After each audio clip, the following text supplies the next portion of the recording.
She learned to stop crying long before she learned to survive. Before the camps, before the trains, before her world collapsed into numbers and fences. Miriam was just a girl who cried. She cried when she laughed. She cried when she tripped. She cried when someone raised their voice. Her mother used to say, she was all heart, no armor. But in a world that was about to turn itself inside out, a heart with no armor was the most dangerous thing to have. Miriam was 9 when the rules began. First the restrictions, then the whispers, then the disappearances. At 9, you're old enough to notice everything, but young enough to believe every adult who tells you it will pass. Except nothing passed. Everything stayed. Everything tightened. And every time she cried, someone told her to hush, to not draw attention, to keep her voice inside. The day she learned to stop crying was not dramatic. There were no screams, no cold announcements. It happened quietly, almost gently, like a candle being blown out in a room no one is paying attention to. She overheard her mother whispering to her father late one night, the way adults whisper when they're trying not to frighten a child. If she cries there, I don't know what will happen. She's too sensitive, too tender. Her father didn't respond. His silence said everything. So Miriam practiced. She held her breath when she felt tears coming. She bit the inside of her cheek. She pressed her palms against her eyelids until the wave passed. Each day, her face grew more controlled, her voice quieter, her expression steadier. Her mother praised her. Yuri becoming so strong.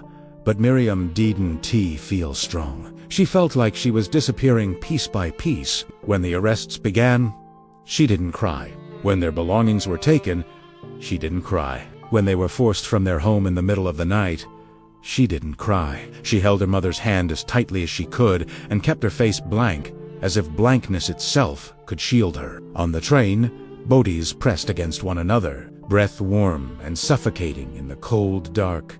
Miriam felt tears rise, but she swallowed them. Crying meant sound.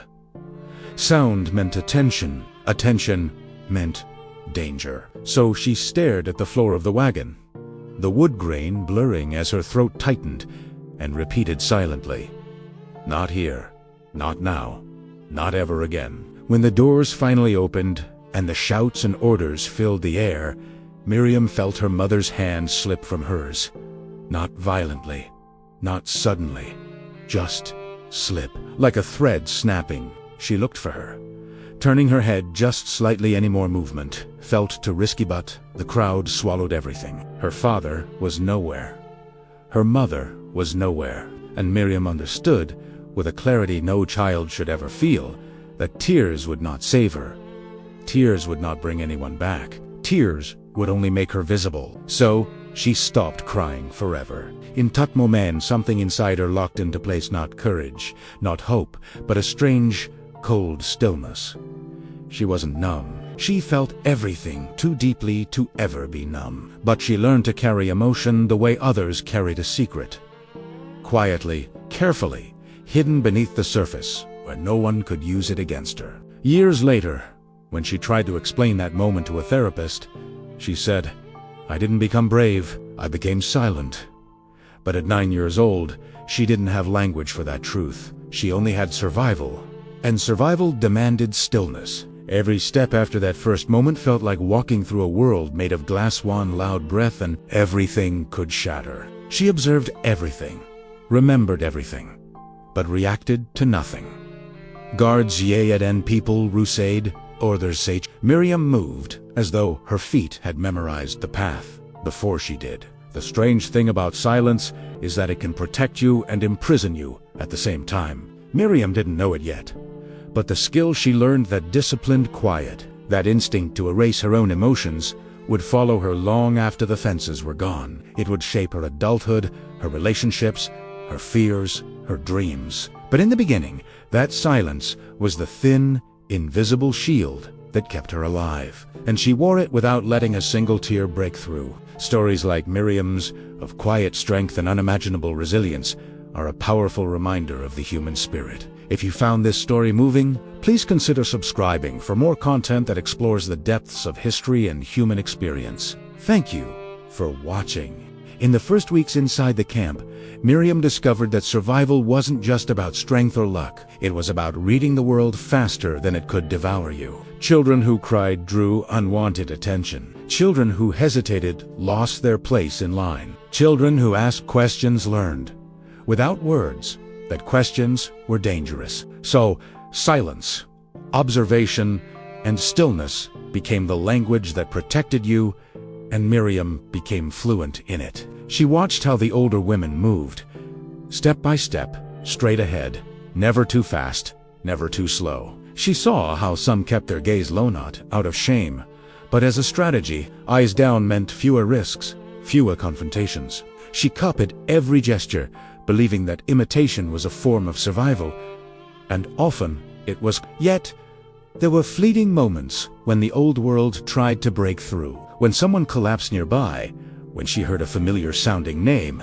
when a guard's voice echoed too sharply. In those moments, her throat would tighten, her eyes would burn. But she always remembered the promise she made on the train. Asterisk, not here, not now, asterisk. So she breathed through it, quietly. Crying belonged to a life she no longer had. One night, during yet another move, she met an older girl named Hannah. She was about 15, with hollow cheeks and eyes that seemed both ancient and kind. Hannah noticed the way Miriam stood perfectly still, perfectly controlled. She knelt beside her and whispered, "You don't have to be made of stone." Miriam didn't answer. She wanted to, desperately. Something inside her ached to respond. But Hannah's words felt dangerous, too soft for a place that punished softness. Still, Hannah didn't push. She simply stayed close, walking beside her through the long corridors, sharing what little warmth she had left. In the days that followed, Hannah became something incredibly rare, a presence that demanded nothing from Miriam. At night, when the biting cold made sleep impossible, Hannah would hum melodies from a world they both missed, and with every note, Miriam felt the sting of tears trying to rise. But she kept them locked inside. "Do you ever cry?" Hannah asked once, her tone curious, not judging. "No," Miriam answered flatly. Hannah didn't push. She just nodded with a quiet sadness. "I hope one day you can." That sentence settled deep in Miriam's chest, heavier than any rule she had learned. Hope felt like a language she had forgotten. She couldn't imagine a world where tears were safe again. One evening, they stood together in a long line outside. Snowflakes drifted down, landing on Miriam's eyelashes. She didn't blink them away. She let them melt, cold and harmless. Hannah watched her silently, then said, "You're the quietest person I've ever met." Miriam looked down at her feet. Quiet is safer. Hannah exhaled, a thin cloud forming in the freezing air. "Quiet is safer," she repeated softly, "but it takes something from you, too." Miriam didn't fully understand then, but she felt the truth in those words. Silence was a shield. Yes, but shields are heavy, and she had been carrying hers for so long, she'd forgotten what it felt like to be without it. As weeks turned into months, Miriam followed Hannah's lead. She learned how to walk without stumbling, how to conserve her energy, how to sense danger before it arrived. Hannah never asked her to talk about the past. She simply existed beside her, a gentle shadow that chose to stay. But shadows can't stay forever. One morning, during a relocation, the crowd moved suddenly, violently. In the chaos, Hannah's hand brushed against Miriam's hand, then vanished. Miriam tried to find her, to step sideways without drawing attention, but the mass of bodies moved too fast, too forcefully. When the dust settled and they reached the new area, Anna was gone. No explanation, no goodbye, just a void where she had been. For the first time since the train, Miriam felt a tear pushing upward, a single, hot tear. It burned like fire behind her eyes. She clenched her jaw until it hurt, dug her nails into her palms, and forced it back down. Not here.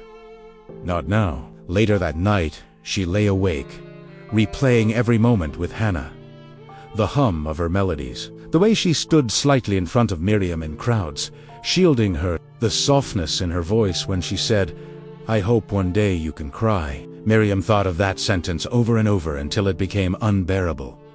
She turned her face toward the cold wall, not crying, not breathing too loudly, just existing. If the world wanted her to be silent, she would become silence. If it punished emotion, she would bury it. If it demanded strength, she would wear it like armor. But deep inside, beneath all the layers of stillness, something fragile remained, the memory of a girl who once cried isolely, openly, freely, a part of herself she feared she might never find again. Thank you for watching. If you were moved by this story, please like and subscribe for more content that explores the depths of the human spirit. The years blurred together, making time feel both endless and invisible. Miriam grew taller, leaner, older in her face, though not in her years. Childhood wasn't something that faded. It was stolen. The softness was stripped away, replaced by a rigid calm she wore like a second skin. She only spoke when necessary, only reacted when forced. People who met her briefly assumed she felt nothing. They couldn't have been more wrong. Inside her, emotion collected like water behind a dam. Sometimes, in the early mornings, before the world was fully awake, she allowed herself one luxury: remembering sound, not music, not voices, just sound itself. Her mother singing while stirring a pot, her father laughing with neighbors, her own younger self crying over something small and forgettable. She pictured the tears on her cheeks, her mother's warm hands brushing them away. Those memories made her chest ache in a way she could never show. There were times when her silence became a strange kind of magnet. Adults who had lost their families drifted toward her, offering a piece of bread, some warmth, or brief protection. Other children followed her, sensing something steady in her stillness. She didn't encourage them, but she didn't push them away either. Silence became her way of connecting, subtle, unspoken, but real. She learned to observe everything in a single glance. The mood of the adults, the direction people were being moved, the small shifts in routine. It wasn't survival by strength, it was survival by intuition, a skill she mastered out of necessity. One winter evening, a woman named Clara approached her. Clara carried herself with a strange grace, even in a place where grace served no purpose. She looked at Miriam for a moment, then asked, "How old are you now?" 11, Miriam answered softly. Clara studied her face. "You seem older." Miriam didn't respond. "You don't speak much," Clara continued, "but your eyes are always listening."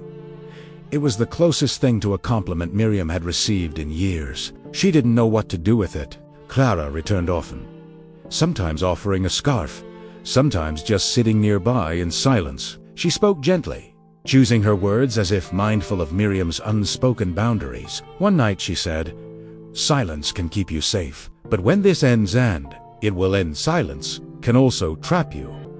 Miriam didn't understand. She had no reason to believe anything would ever end. The world had shrunk to the size of fences and routines. Hope felt like a rumor from another continent. But Clara's words stayed with her. As the seasons shifted, the routine became unpredictable. The atmosphere tightened. People whispered about changes, movements, evacuations, rumors of liberation. Miriam allowed herself no reaction. Reacting was too dangerous. But she listened to every conversation, every whispered worry, every flicker of fear. One afternoon, while carrying supplies, she saw a man stumble and fall.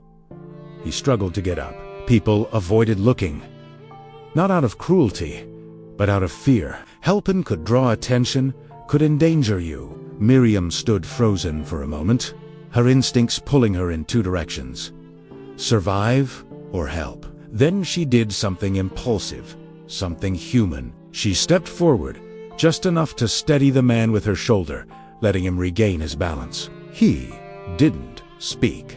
He just squeezed her hand, once a quiet "Thank you," and continued on. That night, Miriam lay awake, replaying the moment, the smallness of it, the risk, the unexpected warmth in her chest. It frightened her.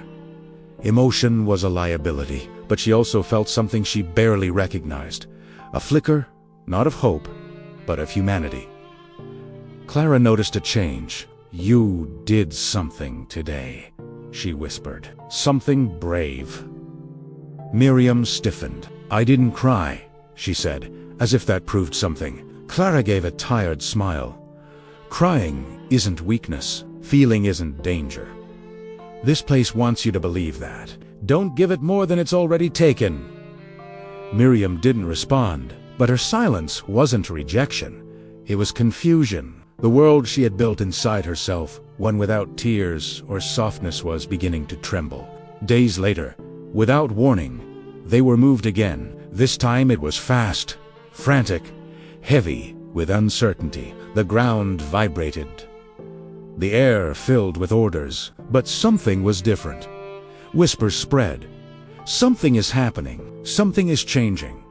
Miriam didn't dare believe it, but for the first time in years, she allowed herself a single forbidden thought. Maybe this won't last forever. The moment the thought bloomed, her throat tightened. A tear formed. She swallowed hard. Not here. Not now. Not yet. When the end finally came, it didn't feel like an ending at all. It felt like confusion, loud, disorganized, disbelieving. People were moved, then stopped, then moved again. Voices sounded different. Commands sounded unfamiliar. For the first time in years, Miriam saw adults looking around with uncertainty instead of resignation. Something was shifting, and everyone felt it before they understood it. Miriam stayed close to Clara, who kept one hand lightly on her shoulder like a tether. The two of them moved slowly as people around them tried to make sense of the chaos. No one cheered. No one ran. The fear of doing the wrong thing was too deeply ingrained. Even freedom, when it arrived, was met with caution. It wasn't until hours later, when the noise softened, when the atmosphere changed, when unfamiliar voices replaced the ones she had learned to fear, that Miriam realized something irreversible had happened. The fences were still there. The buildings still stood, but the power behind them had dissolved. People didn't cry. Most couldn't. Their bodies had forgotten how. Clara knelt beside Miriam and brushed a strand of hair from her face. "You're safe now," she whispered, though her voice trembled, as if she barely believed it herself. "It's over."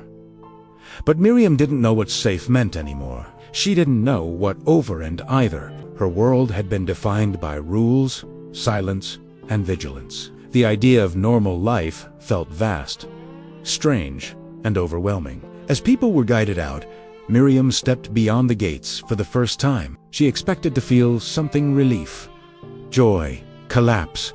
Instead, she felt nothing. The world outside looked too open, too wide. Her mind, accustomed to narrow pathways and strict order, couldn't process the absence of restriction. The sky felt enormous, the air too bright. Clara held her hand as they walked, but Miriam's fingers were stiff and distant. She wasn't rejecting the comfort, she simply didn't know how to receive it. In the days that followed, they were taken to a temporary shelter. Miriam watched as adults tried to piece together fragments of their histories: names, towns, relatives, hopes. Some found people they recognized. Others learned that no one was left to find. People Ugade, people collapsed.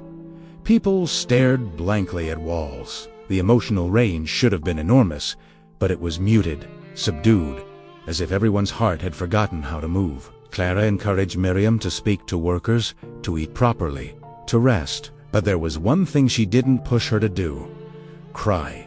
"You will," Clara said softly one night, sitting beside her cot. "Not because someone tells you to, not because you but because your body will remember that it's allowed."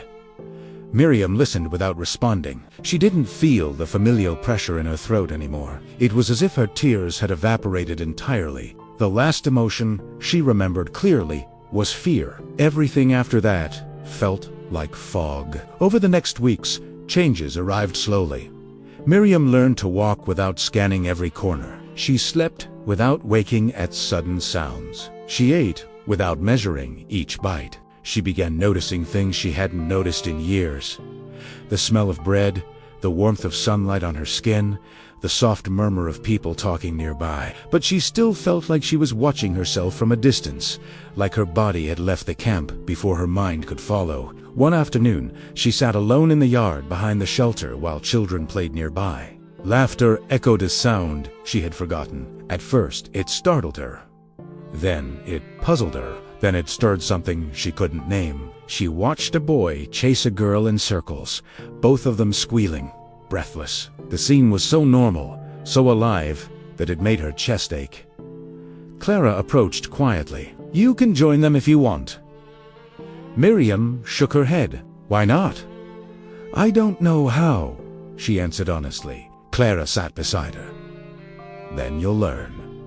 Miriam didn't argue. She simply stared ahead, letting the laughter ripple around her like sunlight she wasn't ready to step into. That night, something shifted. She sat on a cot, knees drawn to her chest, and felt a heaviness pressing down on her. It wasn't fear.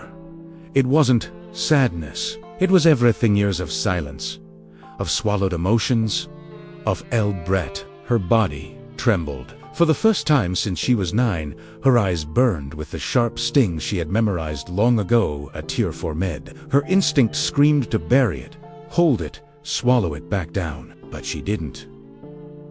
Not this time. The tear fell. It was small, quiet, almost invisible. But to Miriam, it felt like the first crack in a wall she had spent half her life building. She didn't sob. She didn't collapse. She simply let the tears slide down her cheek, tracing a path she had forbidden for years. When it reached her chin, she wiped it gently, almost reverently, as if touching something sacred. Clara noticed and approached slowly, not wanting to frighten her. "That," she whispered, "is the bravest thing you've done." Miriam didn't respond. She lay down, exhausted. But for the first time since the world had fallen apart, she fell asleep without silence crushing her. She had cried not from fear, not from despair, but from release. The dam had cracked. The girl who had learned to stop crying was learning how to be human again. Years later, people would ask Miriam how she managed to rebuild a life from something so broken. They expected a single turning point, a dramatic moment of revelation, but survival rarely works that way. Her healing came in fragments, slow, uneven, and rarely in a straight line. After the darkness, she and her friend Clara were placed with a family willing to take in 2 survivors. The home was small but warm, and the couple who welcomed them spoke gently. Never pushing, never demanding. They offered food, blankets, and quiet space. But most importantly, they offered patience. That patience became the soil in which Miriam's new life began to grow. Still, adjusting to normalcy was its own battle. Every loud noise made her flinch. Every unexpected knock tightened her chest. She kept her shoes by her bed every night, conditioned by years of needing to be ready to run. She avoided crowds, her body remembering dangers her mind tried to forget. But there were also small victories. The first time she truly laughed, the first time she slept through the night, the first time she reached for someone without the fear of losing them. Clara became her anchor. They shared everything: meals, chores, and stories of a time before the world collapsed. Clara, who had taught her to survive through stillness, now encouraged her to live through softness. "The world took enough from us," she would say. "We don't need to take more from ourselves." Miriam enrolled in school. At first, she sat in the back, quiet, observing. Her classmates didn't know the weight she carried, but slowly, cautiously, she let pieces of herself appear. She excelled academically. She learned that not every loud noise meant danger. Not every raised voice meant harm. Not every stranger meant loss.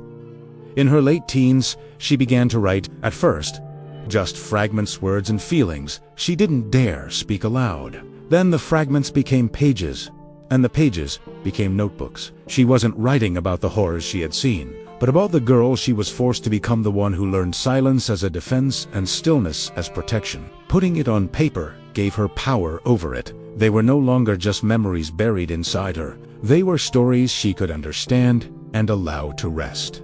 Decades passed.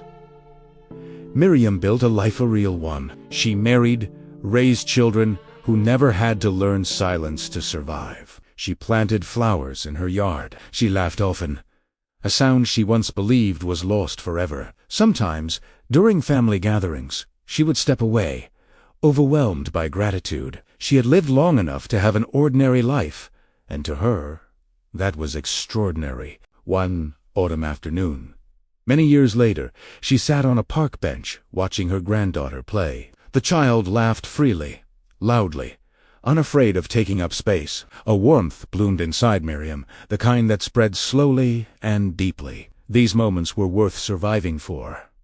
Her granddaughter ran to her, breathless. "Grandma, why are you crying?" Miriam touched her cheek and felt a tear she hadn't realized she'd shed.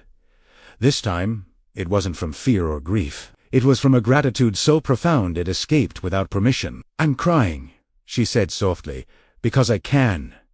The little girl climbed onto her lap, resting her head against her chest. Miriam wrapped her arms around her, holding on to the warmth, the closeness, the safety, everything she had yearned for in the darkest years of her childhood. That night, Miriam looked out her window at the vast night sky. It no longer felt threatening. It felt like a promise that life has chapters you never expect to reach, a promise that healing, even when incomplete, is still healing. She touched the cool glass and whispered the truth she had carried her entire life. "I didn't survive by being strong. I survived by refusing to disappear." The girl who learned to stop crying had become a woman who understood the power of every tear not as weakness, but as proof that she was still fully, undeniably alive. And that was her victory.